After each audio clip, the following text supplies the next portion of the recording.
Hey guys, I'm going to give you a tutorial on how to build your story outline in Notion using StoryFlint Storyteller OS. But before I show you that, I want to explain the logic behind how books, chapters, plot lines, and scenes are structured in the Storyteller OS. In the Storyteller OS, you can create writing projects, and in those writing projects, you can create one or multiple books. You can designate books to be whatever medium your project is, such as a season of a TV show or a movie in a series. For each book, you can create plot lines, which are a series of scenes that fulfill a certain narrative function, such as a character arc or an emotional payoff. And chapters are used to break down your book and organize scenes in different plot lines. As you can see in this visualization, each scene is a part of a plot line and has a place in a chapter. So let's get into this. With our project created, let's create a book inside this project. Once the template is loaded, let's rename this book.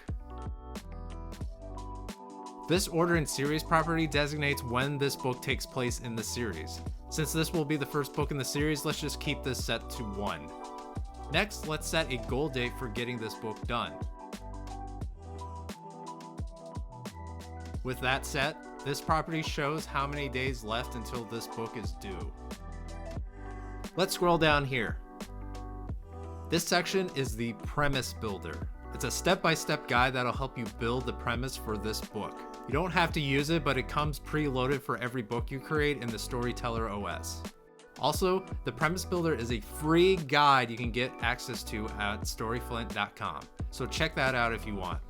Below that is the actual book outline guide. Let's open it up. Then let's open up the first step. The first step is really simple. We just click this button and our book outline has started. What this did is it created a couple of plot lines, chapters, and a few blank scenes we can use, rearrange, or discard if we want. Let's go to step 2, creating plot lines and scenes. In this step, we need to figure out what plot lines we want to have in our book and what scenes we want to have in each plot line to fulfill a specific narrative function. Here on the left are some instructions, and on the right are 2 database views we're going to use in this step. When we clicked on the Start Book Outline button in the first step, it created these 2 plot lines that are now tied to this book, a main plot line and a subplot.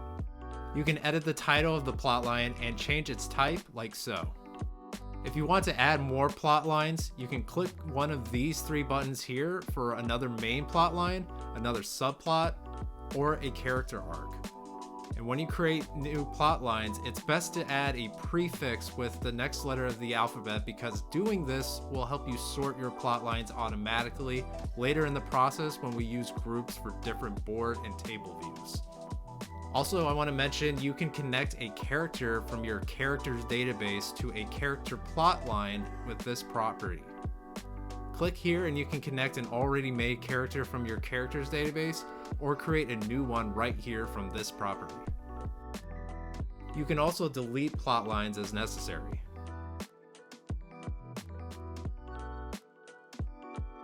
In this Add Scenes to Plot Lines view, you can see all the blank scenes that have been loaded for your book already grouped by the plot lines they are in. You can add and delete scenes from each plot line as you see fit. This order in plotline property keeps each of the scenes in order by when they occur in this plotline. Make sure you set this for every scene. You can change the name of each scene here and also give a short description of what occurs in the scene with this property.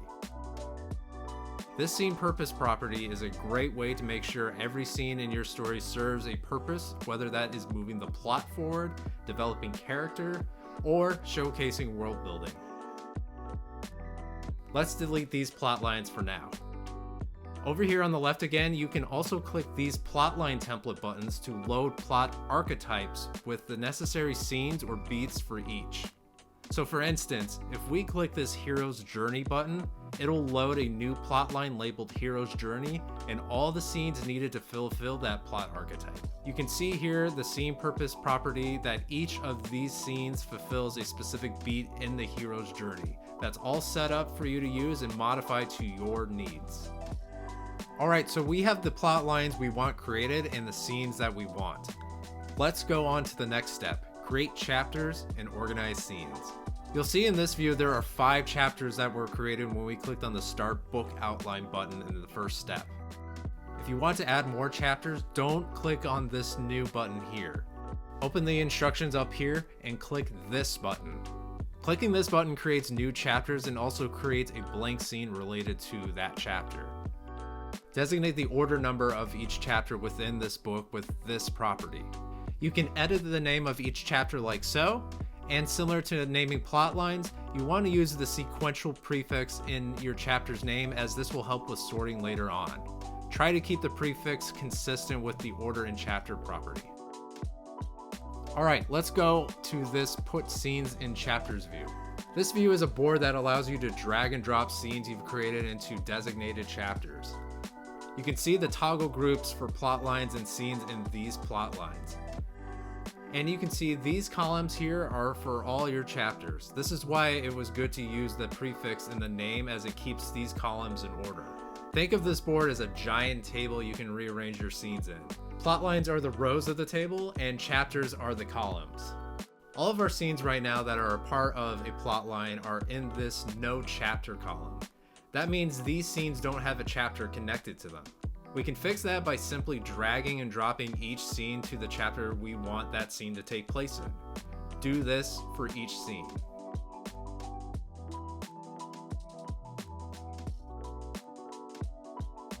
Now that we have designated a chapter for each scene, it's time to set the order for scenes within the respective chapters in this view. This view shows all of your scenes grouped in their chapter, as you can see with these toggles. Let's designate the sequential order for each scene within their chapter so we can keep track of what scenes happen when. Make sure you don't have duplicate order numbers in a chapter.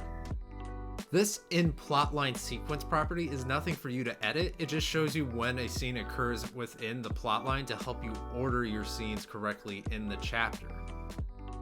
With all of our scenes in chapters and our order set, let's go to step 4 and check over everything. On the left here shows all the scenes of our book grouped by their respective plot line. In this view, we want to make sure every scene has their order and plot line set, that they have a designated plot line and chapter, and for good measure and for upkeep, we want to have some kind of description. We're going to skip the scene description step in this video. If you see any scenes in this no plotline group, you can drag and drop any of them into a plotline or just delete them. On the right is the same kind of maintenance. The only difference here is we want to make sure every scene has their order and chapter set. And just like with plot lines, if you see any scenes that are in the no chapter group, just drag them into a chapter or delete them if they're not needed. Alright, let's go on to adding characters and locations to the scenes of this book. With this featured character property, you can connect or create characters in your characters database that make an appearance in each of your scenes. Click here to connect them. And with this property, you can tie a location from your locations database for where each scene takes place. And with that, your book outline should be set up. You can see here all the scenes grouped by chapters, where each scene takes place in their respective plot line.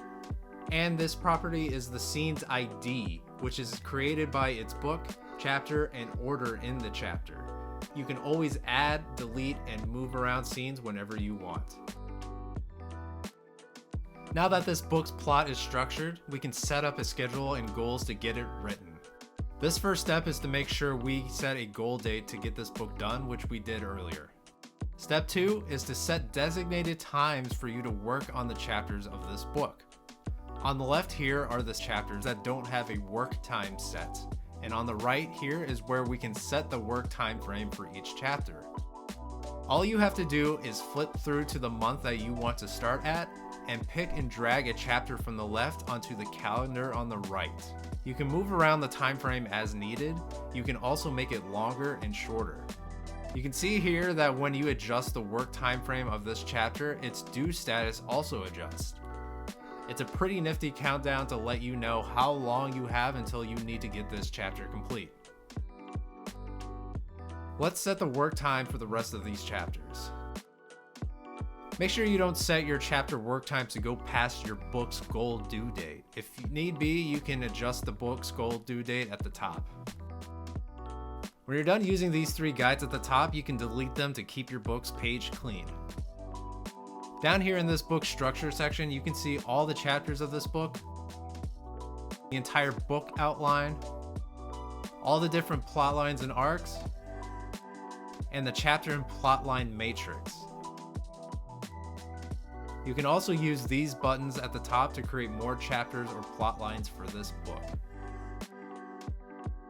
The Getting This Book Done section helps you stay productive and keep you on track to completing your book. This calendar view shows your chapter work timeframes like we saw earlier. You can adjust them here just like before. This chapter work timeline shows your work timeframes in a timeline view if you prefer to see it that way. You can adjust the timeframes here as well. This scene status board is a Kanban board that allows you to move scenes along the different stages of the writing process so you know where you stand with each part of your book. As you move all the scenes of a chapter into the done stage, your chapter's work status will be set to complete.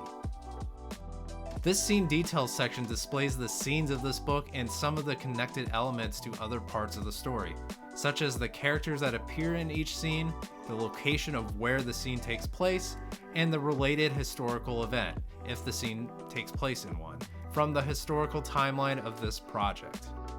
This details/symbols mention property is to connect specific details or symbolism that is revealed in these scenes. This is a relation property that pulls from the project's details and symbols database. And with that, that is building a book outline.